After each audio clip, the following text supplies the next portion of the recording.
Hello friends, welcome back to my YouTube channel. So ಇವತ್ತು ಒಂದು tasty ಆದಂಥ capsicum ರೈಸ್ನ ಮಾಡ್ತಾಯಿದ್ದೀನಿ. ಸೊ ಹಂಗೆ ನನ್ನ ವೀಡಿಯೋಸ್ ನಿಮ್ಗೆ ಇಷ್ಟ ಆಗ್ತಾಯಿದ್ರೆ ದಯವಿಟ್ಟು ಸಬ್ಸ್ಕ್ರೈಬ್ ಮಾಡ್ಕೊಳ್ಳಿ ಮತ್ತು ಸಪೋರ್ಟ್ ಮಾಡಿ. ಇಲ್ಲಿ ಒಂದು ಪ್ಯಾನ್ಗೆ ಕಡಲೆಬೀಜ, ಕಡಲೆಬೇಳೆ, ಉದ್ದಿನಬೇಳೆ, ಜೀರಿಗೆ, ಮೆಣಸಿನ್ಕಾಯಿ, ಒಣಮೆಣಸಿನ್ಕಾಯಿ ಹಾಗೂ ಬಿಳಿ ಎಳ್ಳು ಇದನ್ನೆಲ್ಲ ಹಾಕ್ಕೊಂಡು ಚೆನ್ನಾಗಿ ರೋಸ್ಟ್ ಮಾಡಿಕೊಂಡು ಪೌಡ್ರ್ ಮಾಡಿ ಎತ್ತಿಟ್ಕೊತಾ ಇದ್ದೀನಿ. ಆ್ಯಂಡ್ ಇನ್ನೊಂದು ಪ್ಯಾನ್ಗೆ ಎಣ್ಣೆನ ಹಾಕ್ಬಿಟ್ಟು ಸಾಸಿವೆ ಮತ್ತು ಸೊಂಪು ಕಾಳನ್ನ ಹಾಕಿದ್ದೀನಿ. ಹಾಗೆ ಕರಿಬೇವು ಮತ್ತು ಕ್ಯಾಪ್ಸಿಕಮ್ ಹಾಕಿ, ಈರುಳ್ಳಿ ಹಾಕಿ, ಚೂರು ಮೆಣಸಿನ್ಕಾಯಿ, ನಿಮ್ಗೆ ಏನಾದರೂ ಕೆಂಪು ಮೆಣಸಿನ್ಕಾಯಿನ ಕಡಿಮೆ ಹಾಕ್ಕೊಂಡಿದ್ರೆ ಮೆಣಸಿನ್ಕಾಯಿ ಹಾಕೊಬೋದು, ಇಲ್ಲ ಜಾಸ್ತಿನೇ ನೀವು ಕೆಂಪು ಮೆಣಸಿನ್ಕಾಯಿ ಹಾಕ್ಕೊಂಡ್ರೆ ಸ್ಕಿಪ್ ಕೂಡ ಮಾಡ್ಬೋದು ಹಸಿ ಮೆಣಸಿನ್ಕಾಯಿನ.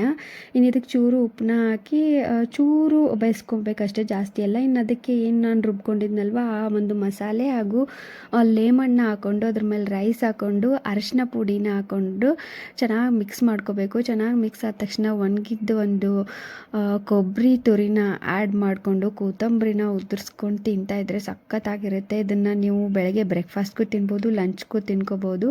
ಇದರೊಟ್ಟಿಗೆ ಹಂಗೆ ಒಂದು ಸಲಾಡ್ ಮಾಡಿದ್ದೆ. ಆ ಸಲಾಡ್ ರೆಸಿಪಿನೂ ಕೂಡ ನಾನು ಆದಷ್ಟು ಬೇಗ ಶೇರ್ ಮಾಡ್ತೀನಿ. ಸೊ ಈ ವಿಡಿಯೋ ನಿಮಗೆ ಇಷ್ಟ ಆಗಿದ್ದರೆ ದಯವಿಟ್ಟು ಚಾನಲ್ಗೆ ಸಬ್ಸ್ಕ್ರೈಬ್ ಆಗಿ ಮತ್ತು ಸಪೋರ್ಟ್ ಮಾಡಿ. Thank you.